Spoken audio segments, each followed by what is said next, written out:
Dominus vobiscum.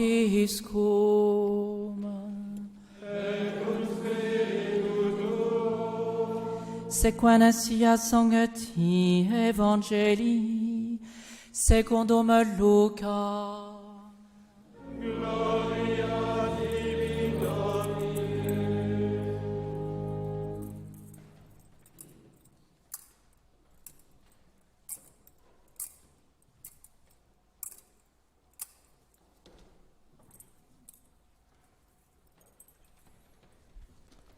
En ce temps-là, quand furent révolus les jours prescrits pour la purification de Marie, selon la loi de Moïse, ils portèrent Jésus à Jérusalem pour le présenter au Seigneur. Selon qu'il est écrit dans la loi du Seigneur, tout mâle premier-né sera consacré au Seigneur. Il venait aussi offrir en sacrifice, selon qu'il est dit dans la loi du Seigneur, un couple de tourterelles ou 2 jeunes colombes. Voici qu'à Jérusalem, il y avait un homme appelé Siméon. Cet homme était juste et pieux. Il attendait la consolation d'Israël. Et l'Esprit Saint était sur lui.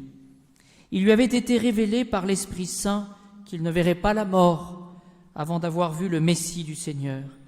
Il vint au temple, poussé par l'Esprit.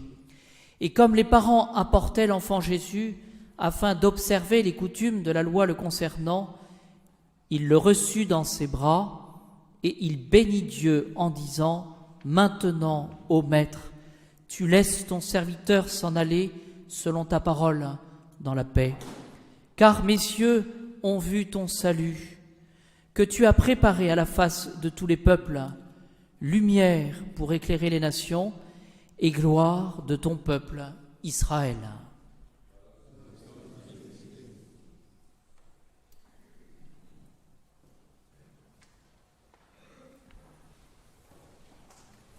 Au nom du Père, du Fils et du Saint-Esprit, ainsi soit-il. Ce soir, bien chers amis, c'est la fête de notre Seigneur, de Jésus, et c'est aussi la fête de Notre-Dame. C'est la fête de la présentation de Jésus au Temple, et c'est aussi la fête de la purification de la bienheureuse Vierge Marie. Donc il y a en une seule fête ce soir, eh bien, tout ce que nous avons de plus précieux, je dirais, dans notre foi, le Christ Jésus, celui qui nous sauve, et sa mère, celle par qui, justement, nous avons cette humanité du Christ, du Seigneur, du Sauveur.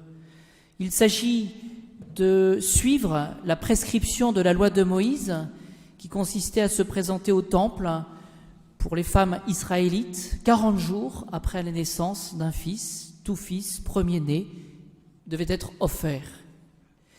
Il s'agit du 2 février, date qui correspond aux 40 jours après la fête de Noël.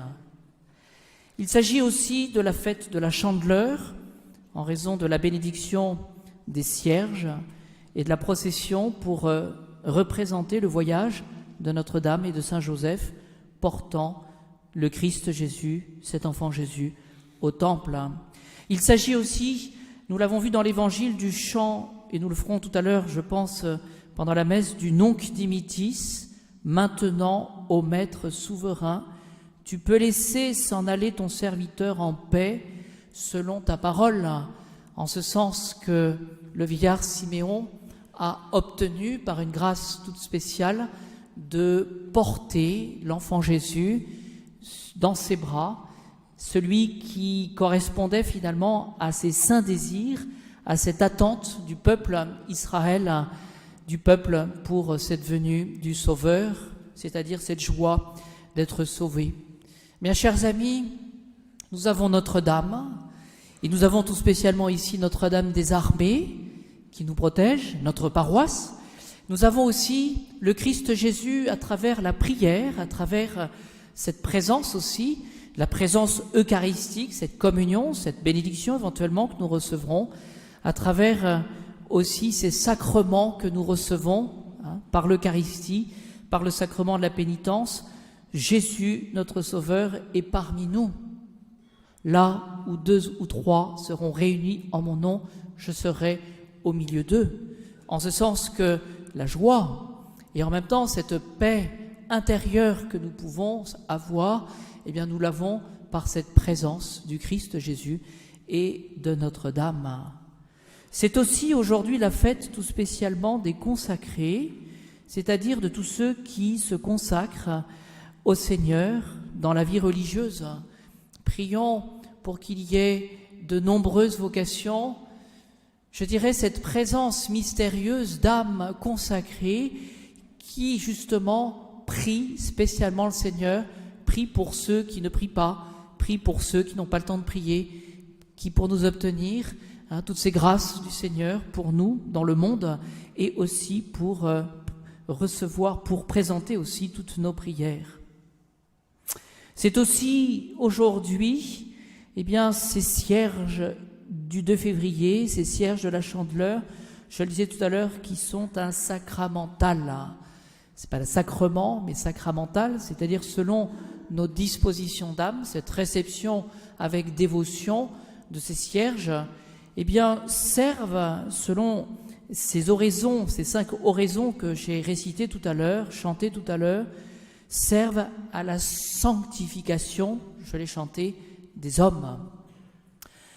Donc il s'agit, ne nous y trompons pas, de notre sainteté, c'est-à-dire finalement de notre présence en Dieu, de notre vocation d'enfant de Dieu. Vous voyez, il ne s'agit pas, je dirais, d'un certain bien-être, il ne s'agit pas d'un certain confort, mais il s'agit de notre sainteté parce que le bon Dieu est saint et le Christ Jésus est la sainteté même. Il s'agit aussi, avec ces cierges du 2 février, eh bien, de guérison des corps et des âmes, et ce qui est précisé sur terre comme sur la mer. C'est-à-dire qu'il y a cette universalité justement de cette guérison, et qui dit guérison dit que nous sommes souffrants de nos propres passions, souffrant de nos propres imperfections. Quant à notre corps, c'est pour cela qu'on va allumer un cierge au moment de tempête, au moment des mouvements, des éléments, et aussi pour nos âmes. Nous pouvons allumer ce cierge lorsque nous sommes malades. Allumer ce cierge aussi, ne l'oublions jamais, lorsque une personne reçoit le sacrement de l'extrême-onction, sacrement des malades, lorsque aussi il y a la mort qui arrive, ou peut-être tout simplement la maladie. Ayons cet esprit de foi pour obtenir la guérison. Ce cierge aussi rappelle le cierge de notre baptême, et nous pouvons l'offrir au Seigneur notre Dieu pour justement demander cette fidélité à cette grâce que nous avons reçue, à cette lutte aussi contre le démon, à cette lutte contre l'esprit du monde. Nous pouvons demander aussi que ce cierge brûle du feu sacré de sa très douce charité. Quel est l'objectif finalement que nous avons tous? C'est de vivre de la vie de Dieu, c'est-à-dire de ce bon Dieu qui se donne pour nous, et c'est de vivre surtout dans le témoignage du don que nous pouvons faire de nous-mêmes pour tous ceux qui nous entourent. Et c'est le témoignage de la charité. Ce ne seront pas les mots, je dirais, peut-être nos expériences, mais ce sera cette parole de Dieu qui pourra toucher les cœurs, et ce sera, je dirais, l'exemple que nous pourrons donner d'une charité réelle. Il s'agit enfin de lutter, je l'ai dit tout à l'heure, contre les ténèbres, l'aveuglement. Alors, ma conclusion, demandons cette grâce de suivre le Christ, c'est-à-dire de vivre de la vie du Christ. Demandons cette grâce aussi de renouveler aujourd'hui notre consécration à Notre-Dame. J'aime à le répéter cela, ayant ce ministère aussi auprès des prisonniers, ces personnes qui ont tout perdu et souvent leur famille, parce qu'il y a, je dirais, la réparation. Il s'agit de réparer lorsqu'on est en prison. Il y a l'épreuve du temps. Eh bien, ce qui est marquant, c'est que petit à petit, les prisonniers disent que les visites s'espacent. Les liens d'une famille peuvent se distendre au point même de ne plus exister. Mais souvent, c'est la maman qui reste année après année à venir visiter son enfant qui est prisonnier. Et donc Notre-Dame nous montre en cela, c'est un exemple, mais cet exemple, voyez-vous, de la fidélité. Prions Notre-Dame pour nous, prions Notre-Dame pour nos familles, prions Notre-Dame pour la France.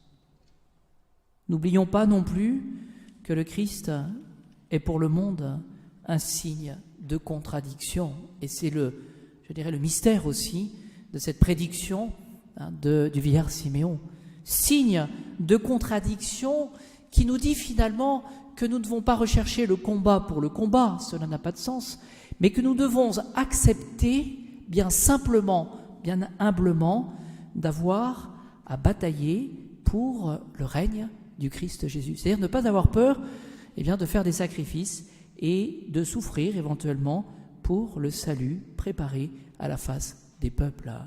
Alors ce soir, prenons des forces, demandons à Jésus qui est présenté au temple de renouveler notre esprit d'oblation, notre esprit d'offrande, d'offertoire, et demandons spécialement à Notre-Dame de veiller sur chacun de nous.